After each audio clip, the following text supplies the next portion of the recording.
Hello everyone. In this video we're going to be simplifying a radical expression. Again, this is a homemade problem, but I think anyone can come up with a problem like this. You can replace x with certain values and come up with a different problem. But anyways, so we're going to evaluate this expression, but before we start evaluating it, I wanted to show you the graph of this as a function, because the graph is going to give you some ideas. Okay, here we go. Wow, that's interesting, right? Well, I just graphed it, and obviously it's not a surprise, right? But you can pretend that you're surprised. It's a horizontal line. How come we have a really complicated looking function with radicals and it happens to be something that looks like a horizontal line? We may not necessarily know it is a perfectly horizontal line, but at least it looks like one.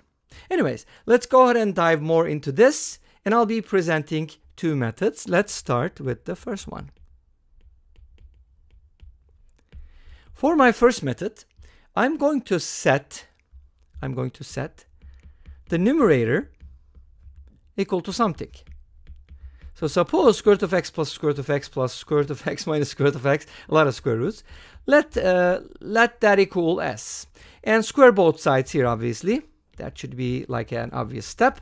If you square both sides, you get x plus root x plus x minus root x, and then from the 2ab you get 2 times the square root of x squared minus x, using difference of two squares. And that equals s squared. Square root of x cancels out, and we end up with some expression for s squared. Let's go ahead and evaluate that. It is going to be x plus x, which is 2x, plus 2 times the square root of x squared minus x. Now remember, our expression has s in the numerator, so I'm not really interested in s squared, but I would like to find what s is.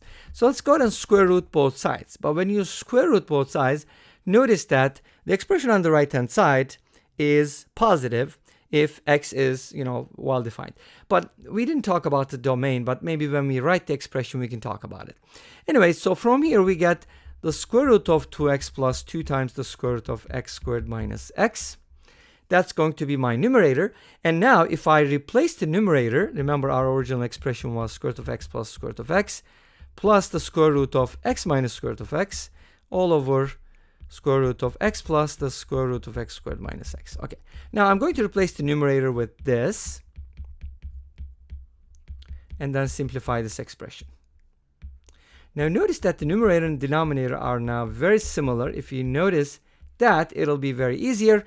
I'm going to take out a square root of 2 from here, and then I'm going to be getting x plus the square root of x squared minus x, and all of that is divided by pretty much the same thing. And from here, these two expressions cancel out, obviously, provided that they're not 0, and we end up with square root of 2 as our answer. That's why our expression was a horizontal line when graphed, because we get a constant function from here, or a constant value. All right, great. Let's go ahead and talk about the second method. And I'm going to actually also show you a third method, which is not like these, but I think it's kind of fun. So suppose we have the whole expression, like let's set it equal to something. Instead of just the numerator, I want to work with the whole thing. And why not set it equal to something? How about setting this equal to a, and then squaring both sides? Awesome. If you square both sides here, we get the numerator squared, but you already know that.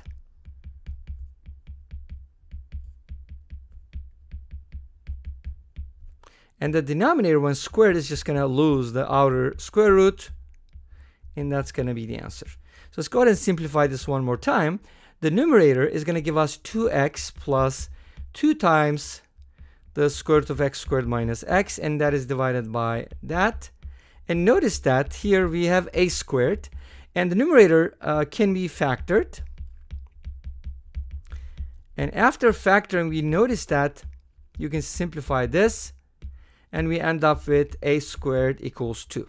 You got to notice that a is a positive quantity because everything is positive. Therefore, from here, a is what we're trying to evaluate, is equal to square root of 2. Great. So let's go ahead and talk about the third method real quick. Our third method is quick and fun. Now, we're going to suppose x equals 1. Now, before that, maybe we should talk about the domain of this function. Now, notice that x needs to be greater than 0, but not only that, Not only that, we also need that x minus square root of x greater than 0. So therefore, x greater than or equal to 1 is going to work. So if we set x equals 1 here in our expression, we're going to get the following: square root of 1 plus 1, which is square root of 2. And this is going to become 0. And then we're going to divide it by square root of 1. And the answer is going to be square root of 2 as before. So it's kind of like a quick method, especially if it's a multiple choice problem and you know that the answer is a constant. Obviously, it's not like a proof or rigorous solution. And this brings us to the end of this video. Thank you for watching. I hope you enjoyed it. Please let me know. Don't forget to comment, like, and subscribe. I'll see you tomorrow with another video. Until then, be safe, take care, and bye-bye.